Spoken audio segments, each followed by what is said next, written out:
नमस्कार दोस्तों, bank Nifty analysis की एक और वीडियो में आपका स्वागत करता हूं। दोस्तों आज की वीडियो कैंडल स्टिक की साइकोलॉजी यानी कैंडल स्टिक को किस तरीके से रीड करना चाहिए, मैं कैंडल स्टिक को किस तरीके से देखता हूं, समझता हूं, तो वो सारी चीज़ें आप लोग को बताने वाला हूं। तो वीडियो को ध्यानपूर्वक देखिए, समझिए, सीखिए और अगर वीडियो पसंद आए तो वीडियो को लाइक और शेयर भी जरूर कर दीजिएगा।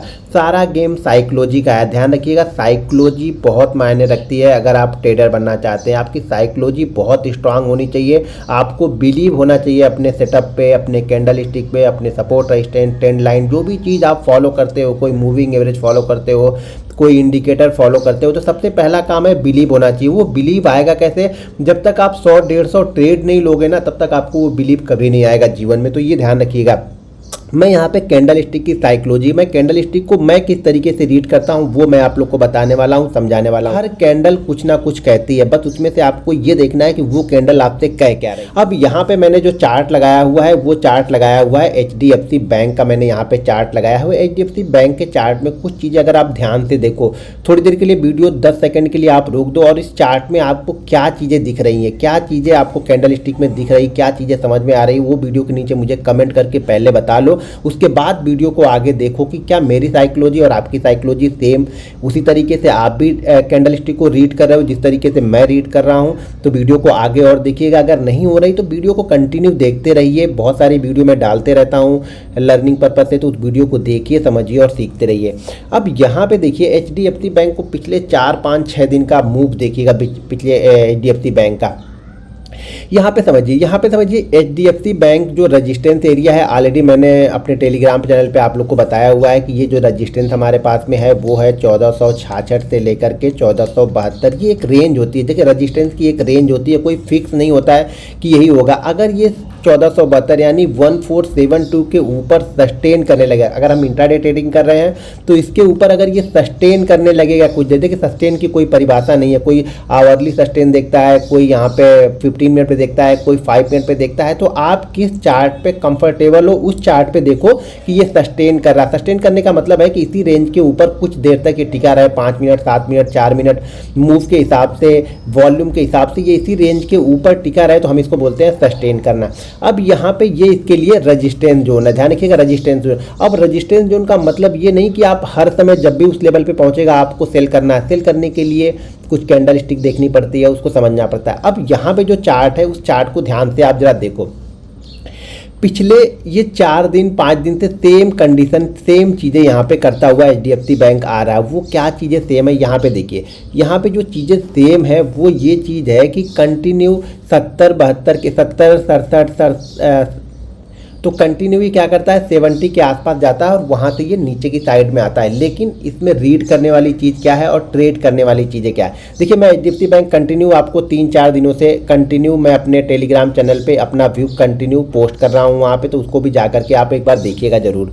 तो यहाँ पे देखिए HDFC बैंक क्या कर रहा है। HDFC बैंक यहाँ पे देखिए क्या कर रहा है। यहाँ पे क्लोजिंग यहाँ पे हुई, यहाँ पे ओपन होता है, ओपन होने के बाद ये कंटिन्यू ऊपर की साइड में जाता है और यहीं पे आके क्लोज कर देता है। ये मेरे ख्याल से शायद मूरत ट्रेडिंग वाली कैंडल है शायद, तो यहाँ पे आके ये क्लोज करता है। कोई नहीं, मूरत ट्रेडिंग वाली कैंडल को हम छोड़ देते हैं क्योंकि ये कैंडल हमारे लिए उतनी मायने नहीं, क्योंकि 1 घंटे का ट्रेडिंग सेशन था तो इसके यहाँ पे हमने छोड़ दिया।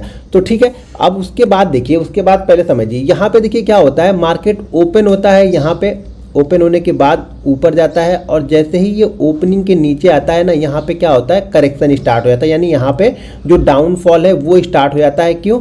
ये रेजिस्टेंस एरिया है, रेजिस्टेंस एरिया के पास ही जाता है और जाने के बाद जैसे ही अपने ओपनिंग, ये देखिए ओपनिंग है, तो जो ओपनिंग के नीचे अगर आता है तो फिर यहाँ पे करेक्शन यहाँ पे स्टार्ट हो जाता है और वापस ये आ जाता है 1446 के आसपास तक यहाँ पे आता है। ठीक है, यहाँ पे ये क्लोज हो जाता है। क्लोज कहाँ पे होता है? यहाँ पे।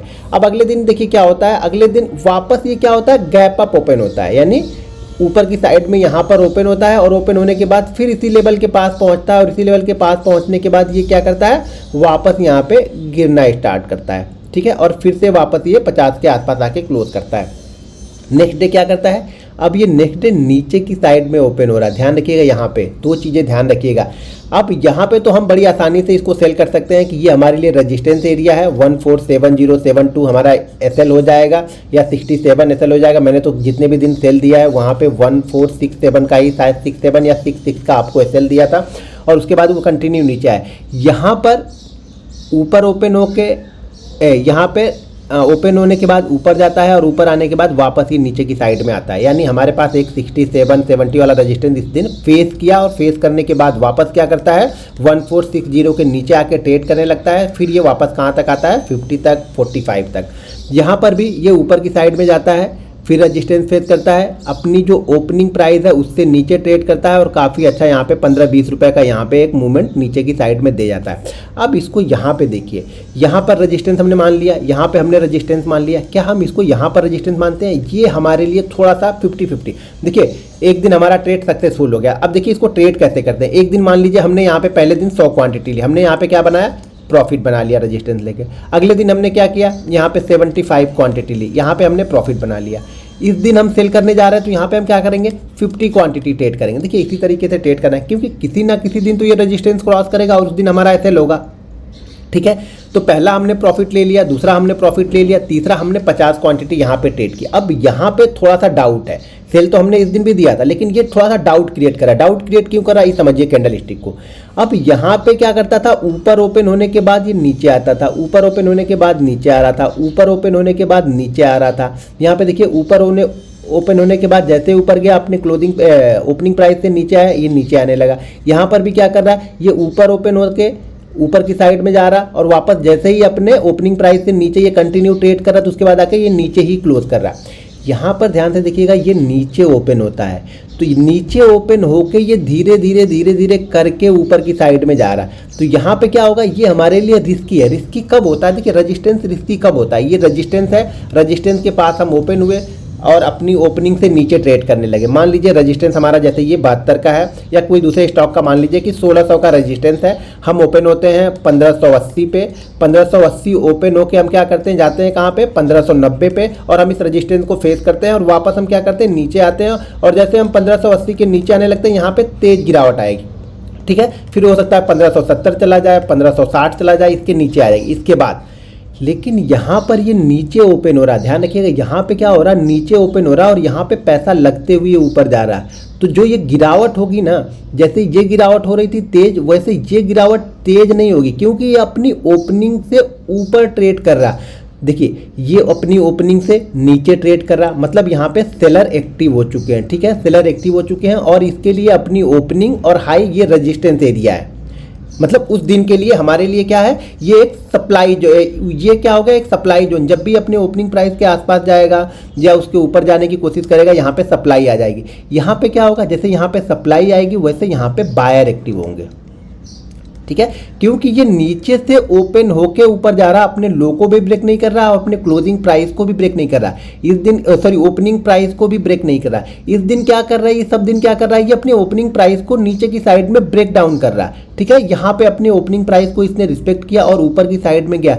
जब इस तरह की सिचुएशन होती है ना, तो अगर आपको रेजिस्टेंस जोन के आसपास भी पहुंचता है, या तो कम क्वांटिटी सेल करनी चाहिए या फिर सेल नहीं करनी चाहिए, क्योंकि इसी तरह की जब कंडीशन बनाएगा ना तब ये ब्रेकआउट करेगा। ठीक है, समझ में आ रहा है मैं क्या बोल रहा हूँ आप लोग को? अगर समझ में आया हो तो वीडियो के नीचे मुझे कमेंट करके जरूर बताइएगा। देखिए ये साइकोलॉजी है कैंडल स्टिक की, ये मार्केट के बिहेवियर को, सेलर कैसे एक्टिव हो रहा है, बायर कैसे एक्टिव हो रहा है, ये आपको सोचना और समझना पड़ता है। तो यहाँ पे या तो हम कम क्वांटिटी सेल करेंगे या फिर हम यहाँ पे सेल ही नहीं करेंगे। ठीक है, अब देखिए कल इसमें क्या हो सकता है, मैं आगे के अगला मूव भी आप लोग को बता रहा हूँ। दो चीज़ें हैं, या तो ये रजिस्टेंस के आसपास कहीं पे ओपन हो जाएगा। अभी क्लोजिंग कहाँ पे है 60 पे है, तो 70 यानी 10 पॉइंट है, तो हो सकता है ये रेजिस्टेंस के आसपास कहीं पे ओपन हो और यहाँ पे ये कंसोलिडेट करने के बाद ऊपर निकल जाए। क्यों? जो लोग जैसे मान लीजिए हम हो, आप हो, जो लोग भी ये देख रहे थे कि ये रेजिस्टेंस लेवल के पास जाके स्ट्रगल कर रहा, तो हम यहाँ पे सेल करने की कोशिश कर रहे थे। ये रेजिस्टेंस लेवल के आसपास ओपन होने के बाद में अगर ये कुछ देर कंसोलिडेट कर लेगा ना, तो जो पहले सेल के लिए वेट कर रहे थे ना, वही लोग अब बाइंग के लिए वेट करने लगेंगे और अपनी ओपनिंग प्राइस से अगर ये ऊपर ही कंटिन्यू ट्रेड करा। देखिए अब हमें सेल करने के लिए क्या चाहिए, ये वाले जोन, इस जोन के नीचे आएगा। मान लीजिए अगर ये ओपन होता है 70 पे, ठीक है, 70 पे ओपन होके अगर ये फिर ये 58 के नीचे कंटिन्यू कंसोलिडेट करने लगता है, तभी हम इसको सेल कर सकते हैं। इस जोन के बीच में हमें सेल नहीं करना है। इस जोन के बीच में ये दोनों साइड के मूव कर सकता है। चांसेस है कि 50% ये ऊपर की साइड में निकल जाए, 50% नीचे की साइड में निकल जाए। लेकिन जब इस जोन के नीचे आता है तो मोस्ट ऑफ द टाइम आपका जो रेशियो होगा वो हो जाएगा 75-25, यानी 75% ये नीचे की साइड में चल सकता है, 25% हो सकता है हमारा एसएल करके ये ऊपर की साइड में यहाँ पे जाए। जैसे यहाँ पे ये कंटिन्यू 3 दिन 4 दिन, जैसे मैंने आप लोग को बताया ना, ये 4 दिन 5 दिन ये क्या कर रहा है, इसी तरह की मूव कर रहा है। तो अगर वापस ऊपर ओपन होता है, देखिए यहाँ पे क्या कंडीशन बनी है, ऊपर ओपन हो रहा है, नीचे आ रहा है। लेकिन यहाँ पे एक कंडीशन ये भी है कि ये नीचे, इस लेवल के नीचे ही ओपन होके कर रहा है। अगर इसी लेवल के ऊपर ओपन होने के बाद ये सस्टेन करता है ना, तो ये एक अच्छा मूवमेंट ऊपर की साइड में दे सकता है। लेकिन अगर इसी जोन में ओपन होने के बाद ये वापस नीचे आता है तो हमें तुरंत यहाँ पे सेल नहीं करना। जैसे हमने यहाँ पे सेल कर रहे थे वैसे सेल नहीं करना है। सेल की एक कंडीशन बनने देनी है, कब इस प्राइस के नीचे आएगा तभी सेल करेंगे। यही कैंडल स्टिक बताती है, आपको समझाती है। मैं एक एग्जाम्पल और देता हूँ आपको इंडसइंड बैंक के चार्ट पे। यहाँ पे देखिए इंडसइंड बैंक का चार्ट, ही डेली चार्ट है सारा, ध्यान रखिएगा, ये डेली चार्ट है। अब इस डेली चार्ट को जरा समझिएगा, फिर से ध्यान से देखिए इस चार्ट को कि कैंडल स्टिक कैसे बताती है आप लोग को, ये आपको ऑब्जर्व करना पड़ता है। यहाँ पे कंटिन्यू ऊपर ओपन हुआ, नीचे आया, ऊपर ओपन हुआ, नीचे आया, ऊपर ओपन हुआ, नीचे आया, ऊपर ओपन हुआ, नीचे आया, और यहाँ पे क्या कर रहा है, ये रुक गया। रुकने के बाद 3 दिन 4 दिन रुका और यहाँ पे क्या हो रहा, नीचे ओपन हो रहा है। ध्यान से देखना अभी आप लोग, ये क्या हो रहा, ऊपर ओपन हो रहा, सेलिंग प्रेशर बन रहा, ऊपर ओपन हो रहा, सेलिंग प्रेशर बन रहा, नीचे की साइड में क्लोज करा। हर दिन इसने यही किया। यहाँ पे क्या किया इसने, नीचे ओपन किया है और नीचे ओपन करने के बाद ये धीरे धीरे करके ऊपर की साइड में यहाँ पे निकला है। तो यहाँ पे देखो सेम कंडीशन यहाँ पे क्या बन रही, ऊपर ओपन होके वापस नीचे आया। कैंडल स्टिक क्या बता रही, ऊपर ओपन होके नीचे की साइड में आया, ऊपर ओपन हुआ, वापस नीचे आया, वापस ऊपर ओपन हुआ, नीचे, यानी ऊपर की साइड में। लेकिन अब यहाँ पे, जैसे यहाँ पे पहले क्या है, ये बड़ी बड़ी कैंडलें बनती हुई आ रही थी, उसके बाद ये छोटी छोटी कैंडलें बनने लगी।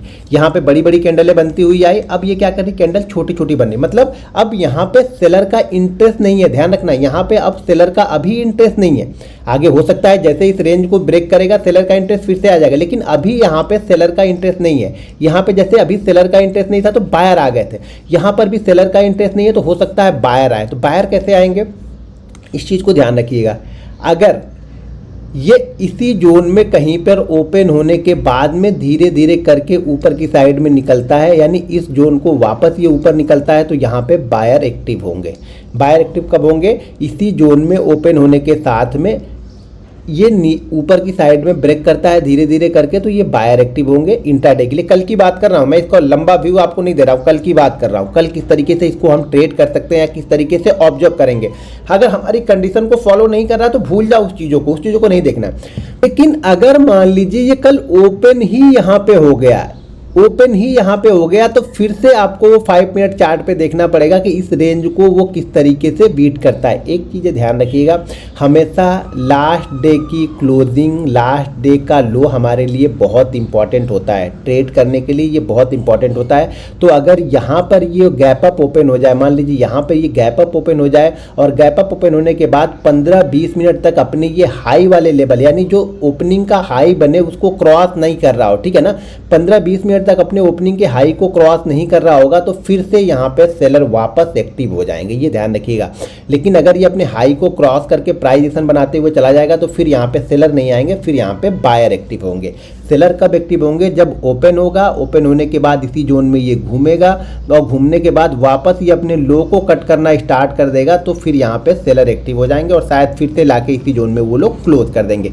क्योंकि ये जोन जो है अभी सपोर्ट का काम कर रहा है 40, जब तक ये 40 के नीचे क्लोज नहीं करेगा ना, तब तक जो एग्रेसिव सेलर होते हैं वो यहाँ पे अभी नहीं आएंगे। अभी यहाँ पे कोशिश करेंगे बायर, हर समय यहाँ पे अभी बायर कोशिश करेंगे कि मार्केट को ये ऊपर लेके जाए HDFC। लेकिन अगर इसी जोन में कहीं पे ओपन होता है तो फिर कंफर्म है कि जैसे इस लेवल को क्रॉस करेगा ना, ये एक अच्छा मूव आपको इंट्राडे में भी दे देगा। देखिए कहाँ पे ओपन होता है ये हमें नहीं पता, लेकिन बहुत बड़ा गैप अप भी इसको सस्टेन नहीं कर पाएगा इस जोन को। यहाँ पे ध्यान से देखिएगा, ये जो ट्रेंड लाइन है, फिर बहुत बड़े गैप अप के बाद ना हमें वेट करना पड़ेगा कि ये इस जोन को निकाले, ये ट्रेंड लाइन को निकालेगा। कैंडल स्टिक में वो सारी चीज़ें आपको पढ़नी पड़ती हैं, रीड करनी पड़ती है।